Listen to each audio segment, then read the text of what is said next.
સુરત ખેડૂત પાસેથી 21.97 લાખની છેતરપિંડીનો આરોપીની ધરપકડ। દિલ્હીથી અમિતકુમાર ઠાકોર નામના આરોપીની ધરપકડ કરી છે। આ આરોપી વિવિધ વીમા કંપનીના એજન્ટ અને અધિકારીઓની ઓળખ આપીને નવનીત પટેલ નામના ખેડૂત પાસેથી 21.97 લાખ રૂપિયાની ઠગાઈ આચરવાનો આરોપ છે। આરોપીએ લોભામણી માહિતી આપીને અલગ અલગ ચાર્જીસના નામે રૂપિયાની આવી છેતરપિંડી કરી। આરોપી પહેલા એક વીમા કંપનીમાં કામ કરતો હતો તેવું જાણવા મળેલ છે, જે મામલે ફરિયાદીએ સુરત સાયબર ક્રાઇમમાં ફરિયાદ નોંધાવી હતી। હાલ તો પોલીસે આરોપીની ધરપકડ કરી રિમાન્ડ મેળવવાની પ્રક્રિયા હાથ ધરી છે। રિપોર્ટર કાકુ, સુરત।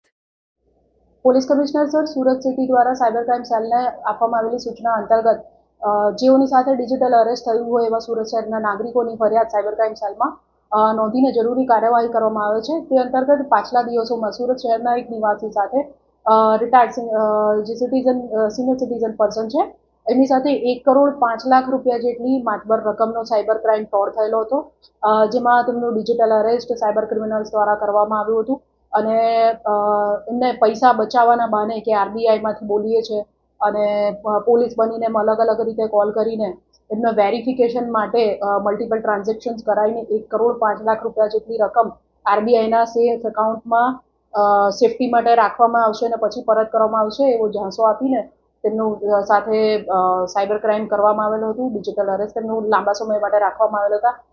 સદર સિનિયર સિટીઝન ફરિયાદી દ્વારા